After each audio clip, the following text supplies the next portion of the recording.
हरे कृष्णा। सभी का स्वागत है। श्रीमद् भागवत कथा आप श्रवण कर रहे हैं। सूत जी महाराज बड़ा ही दिव्य ज्ञान हमें दे रहे हैं। बड़े प्यार से श्रद्धा से हम ये ज्ञान लेते जाएंगे और धीरे धीरे भगवान के अवतारों की तरफ हम बढ़ते जाएंगे। आइए सबसे पहले आज की कथा आरंभ करने से पहले हम भगवान का थोड़ा सा गुणगान कर लेते हैं। सभी सम्मिलित हो इस गुणगान में। हरे कृष्णा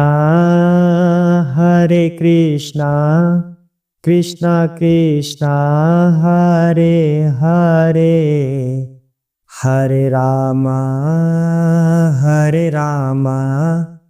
राम राम हरे हरे, हरे कृष्णा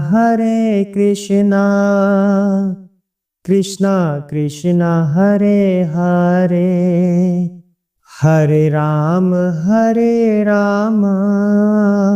राम राम हरे हरे, हरे कृष्णा कृष्णा कृष्णा हरे हरे, हरे राम राम राम हरे हरे, हरे कृष्णा कृष्णा कृष्णा हरे हरे, हरे राम राम राम हरे हरे, हरे कृष्णा कृष्णा कृष्णा हरे हरे, हरे राम राम राम हरे हरे, हरे कृष्णा। सरस्वती माता की जय हो, गणेश जी महाराज की जय हो, शिव शंकर भोलेनाथ पार्वती माता की जय हो, जय सिया राम, राधे कृष्णा। शील व्यास देव की जय हो सुखदेव जी महाराज, जय हो सूत जी महाराज, शील प्रभुपाद की जय हो, चैतन्य महाप्रभु की जय हो। हरे कृष्णा। तो पाठ अभी तक कहाँ तक हो गया था? पाठ में बताया जा रहा है कि पूर्व काल में महामुनियों ने भगवान श्री कृष्ण की सेवा की और उन्होंने ऐसा इसलिए किया क्योंकि उन्हें परम लाभ चाहिए था, भौतिक लाभ नहीं, परम लाभ चाहिए था। आइए आज आगे सूत जी महाराज क्या बता रहे हैं, आज की कथा करते हैं। हरे कृष्णा। मोक्ष के प्रति गंभीर मनुष्य निश्चित रूप से द्वेष रहित होते हैं और सबका सम्मान करते हैं, किंतु फिर भी वे देवताओं के घोर व भयानक रूपों को अस्वीकार करके केवल भगवान श्री विष्णु तथा उनके स्व अंशों के कल्याणकारी रूपों की ही पूजा करते हैं। हरे कृष्णा। तो यहाँ पर बिल्कुल साफ बता रहे हैं सूत जी महाराज कि मोक्ष के प्रति जो भी जीव या मनुष्य गंभीर है, वे क्या करते हैं? वे भगवान श्री कृष्ण की आराधना करते हैं, उनका नाम जप करते हैं, वे कभी देवताओं की शरण में नहीं जाते। यहाँ पर एक स्व अंश की बात हुई है। स्व अंश का मतलब भगवान अपने आप को अनेकों रूपों में विभक्त करते हैं, लेकिन बेसिकली अगर हम उनकी कैटेगरी देखें, जैसे स्कूल कॉलेजेस में हम पढ़ते थे ना कि बेसिक रूप से इसको हम दो भागों में विभाजित करते हैं और आगे फिर उन विभागों के भी और ज्यादा विभाग बनते जाते हैं। मतलब एक चीज को हम दो भागों में डिवाइड करते हैं, जो उनके दो भाग हैं आगे उनके सब भागों में डिवाइड हो जाएंगे। इसी तरह भगवान के भी बेसिक रूप से दो अवतार हैं, मतलब दो भागों में भगवान अपने आप को विभाजित कर रहे हैं। पहला स्व अंश या पूर्ण अंश, दूसरा भिन्न अंश जो भगवान का स्व अंश है, वह है विष्णु तत्व। अर्थात विष्णु जी से भगवान के जितने भी अवतार होते हैं, जैसे हम कहते हैं ना कि श्री राम विष्णु जी के अवतार हैं, तो विष्णु जी भगवान श्री कृष्ण के पूर्ण अंश हैं और विष्णु जी के जो आगे अवतार होते हैं उन सब के अंदर उतना ही सामर्थ्य है जितना कि भगवान श्री कृष्ण में है। तो मतलब जो भगवान के स्व अंश हैं वो पूर्ण अंश हैं, उनमें भगवान की पूरी शक्तियां हैं। उसके बाद जो भिन्न अंश होते हैं उनके अंदर भगवान की पूरी शक्तियां नहीं होती, उनके अंदर शक्तियां सीमित होती हैं। जैसे कि मनुष्य भगवान का अंश है लेकिन भिन्न अंश है, मतलब अलग अंश है, भगवान से आकर अलग अंश बन गया, भगवान का पूर्ण अंश वह नहीं है। तो व्यक्ति वैसे तो भगवान का अंश है लेकिन भगवान की सभी शक्तियां जीव के अंदर नहीं होती। इसी तरह जो देवता होते हैं, बहुत सारे देवताओं के नाम आप जानते हैं, उनके अंदर भगवान की पूर्ण शक्ति नहीं होती, उनकी शक्तियों की सीमा होती है क्योंकि वो विष्णु तत्व नहीं है। बहुत सारे देवता हैं जैसे कि इंद्र हैं, अग्नि देवता, जल देवता, गणेश जी, ब्रह्मा जी, बहुत सारे देवी देवता हैं। वैसे ब्रह्मा जी तो जीव हैं पर उनको भी इसमें आप शामिल कर सकते हैं क्योंकि वो विष्णु तत्व नहीं है, वो भी भिन्न अंश है। तो इनके अंदर भगवान की पूर्ण शक्ति नहीं होती। तो जब उनके अंदर पूर्ण शक्ति नहीं है तो इसका मतलब वो हमें मोक्ष प्रदान नहीं कर सकते क्योंकि वो स्वयं भी मुक्त नहीं है। जब सृष्टि का प्रलय होगा तो वो सभी देवी देवता भी विष्णु जी के अंदर चले जाएंगे। सृष्टि का प्रलय होने के बाद तो वो स्वयं भी मुक्त नहीं है, और जो स्वयं मुक्त नहीं है वो हमें मोक्ष कैसे दे सकते हैं। इसलिए जिसे मोक्ष चाहिए वो भगवान कृष्ण या भगवान के विष्णु तत्व की ही आराधना करता है। ये इस श्लोक के अंदर बताया जा रहा है। कह रहे हैं ऐसा व्यक्ति ना तो किसी से द्वेष करता है, मतलब उसके लिए सभी पूजनीय है। कल हमने एक उदाहरण लिया था, जो भक्ति में नए नए भक्त आते हैं उन्हें यह बता दिया जाता है कि कृष्ण ही सर्वोपरि है, लेकिन ये सुनने के बाद उनके अंदर थोड़ा सा अहंकार आने लगता है कि मैं तो भाई कृष्ण भक्त हूँ जो सबके स्वामी है, तो तुम तो किसी देवताओं के भक्त हो, तुम तो तुच्छ हो। ऐसा उनके मन में हो जाता है अहंकार थोड़ा सा, चाहे शब्दों से वो ऐसा बोले या ना बोले। पर यहाँ पर सूर्य कह रहे हैं जो मोक्ष के प्रति गंभीर व्यक्ति होते हैं वे किसी से द्वेष नहीं करते। जितने भी देवी देवता हैं उन सबका सम्मान करते हैं, लेकिन पूजा आराधना अपने मन में किसे बिठाते हैं? केवल अपने स्वामी भगवान श्री कृष्ण को। कह रहे हैं कि वो सभी से द्वेष रहित होते हैं लेकिन फिर भी देवताओं के रूपों से वो दूर रहते हैं। देवताओं के यहाँ पर प्रयोग किया गया है, घोर व भयानक रूपों को अस्वीकार कर देते हैं कि हमें देवताओं की शरण ग्रहण नहीं करनी, हमें भगवान की शरण ग्रहण करनी है। अब अपने अपने गुणों के अनुसार, जैसे किसी में सतोगुण है, किसी में रजोगुण है, किसी में तमोगुण है। तमोगुण वाले व्यक्ति किसकी पूजा करेंगे? शमशान में जाकर पूजा करेंगे, शनिदेव की पूजा करेंगे, और गुरु महाराज किसकी बता रहे हैं? काल भैरव की करेंगे, माँ काली की करेंगे, चंडिका की करेंगे। जो तमोगुण से प्रभावित है वो उनकी पूजा करते हैं, और जो रजोगुण से प्रेरित होते हैं गणेश जी की कर लेंगे, शिवजी जी की कर लेंगे, माता रानी की कर लेंगे, ताकि हमें कोई ना कोई भोग के लिए पदार्थ मिल जाए, वो इनकी पूजा करते हैं। लेकिन जो सतोगुण में स्थित होगा वो केवल और केवल विष्णु भगवान की ही पूजा करेगा या फिर श्री कृष्ण की पूजा करेगा। तो ऐसा यहाँ पर बता रहे हैं जो मोक्ष के समर्थक हैं, जिन्हें मोक्ष चाहिए, वो केवल श्री कृष्ण की ही आराधना करता है। आगे क्या बता रहे हैं?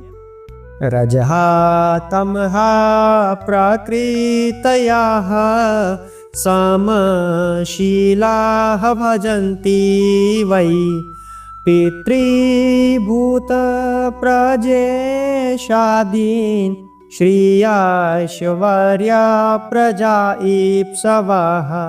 हरे कृष्णा। जो मनुष्य रजोगुणी तथा तमोगुणी हैं वे पितरों, अन्य जीवों तथा उन देवताओं की पूजा करते हैं जो सृष्टि संबंधी कार्यकलापों के प्रभारी हैं, क्योंकि वे स्त्री, धन, शक्ति तथा संतान का लाभ उठाने की इच्छा से प्रेरित होते हैं। हरे कृष्णा। तो यहाँ पर वही बात बताई जा रही है, जो रजोगुण और तमोगुण से प्रेरित होते हैं वो देवी देवताओं की शरण में जाते हैं, कोई कहता है मुझे धन चाहिए, मुझे धन कौन दिलाएगा? पितरों की सेवा कर लेते हैं तो पितृ हमें आशीर्वाद देंगे, धन मिल जाएगा। पितरों के हम पाठ पूजा करवाएंगे, हमारे ऊपर पितृ ऋण होता है, हमें वो ऋण चुकाना होता है। लेकिन अपना पूरा सामर्थ्य भगवान कृष्ण की सेवा में ना लगाकर पितरों की सेवा में लगाने का मतलब है कि हम रजोगुणी हैं। पितरों को तृप्त करने के बाद भी उन्हीं की सेवा कर रहे हैं ताकि हमें वो और ज्यादा मजबूरी में आके आशीर्वाद दे सके, हमें धन दे सके। इसी तरह माता रानी की पूजा करते हैं, करनी चाहिए, वो ठीक है, लेकिन केवल उनकी पूजा करें, भगवान कृष्ण की ना करें। वो किस लिए करते हैं फिर? कि हमें धन की प्राप्ति हो जाए या कोई और भौतिक लाभ हमें मिल जाए। इसी तरह आजकल लोग खाटू श्याम की पूजा करते हैं, करनी चाहिए, बहुत अच्छी बात है, किसी की तो करें, लेकिन भगवान कृष्ण की छोड़कर तब करें तो वहां पर मतलब बनता है कि व्यक्ति रजोगुणी है या फिर तमोगुणी है, कि अपना कोई ना कोई स्वार्थ सिद्ध करने की वजह से देवी देवताओं की शरण में जा रहे हैं। ऐसा इस श्लोक में बता रहे हैं, क्योंकि ये सृष्टि संबंधी कार्यकलापों के प्रभारी हैं कि इस सृष्टि को चलाने के लिए पदार्थ की आवश्यकता है। तो उन पदार्थों की पूर्ति कौन करेगा? व्यक्ति किस देवता की पूजा करके लाभ प्राप्त कर सकता है? तो ये जो देवी देवता होते हैं उन कार्यों के लिए होते हैं। ये कभी मोक्ष नहीं हमें दिला सकते। मोक्ष के लिए भगवान श्री कृष्ण या उनके स्व अंश हैं विष्णु तत्व या फिर विष्णु भगवान की पूजा अगर हम करें तो ही मोक्ष के अधिकारी बन सकते हैं। आगे क्या कहते हैं? प्रमाणिक शास्त्रों में ज्ञान का परम उद्देश्य पूर्ण पुरुषोत्तम परमेश्वर श्री कृष्ण है। यज्ञ करने का उद्देश्य उन्हें ही प्रसन्न करना है। योग उन्हीं के साक्षात्कार के लिए है। समस्त सकाम कर्म अंततः उन्हीं के द्वारा पुरस्कृत होते हैं। वे परम ज्ञान है और समस्त कठिन तपस्याएं उन्हीं को जानने हेतु की जाती हैं। उनकी प्रेम पूर्ण सेवा करना ही धर्म है। वे ही जीवन के परम लक्ष्य हैं। हरे कृष्णा। क्या आप कह रहे हैं? प्रमाणिक शास्त्रों में ज्ञान का परम उद्देश्य भगवान श्री कृष्ण है।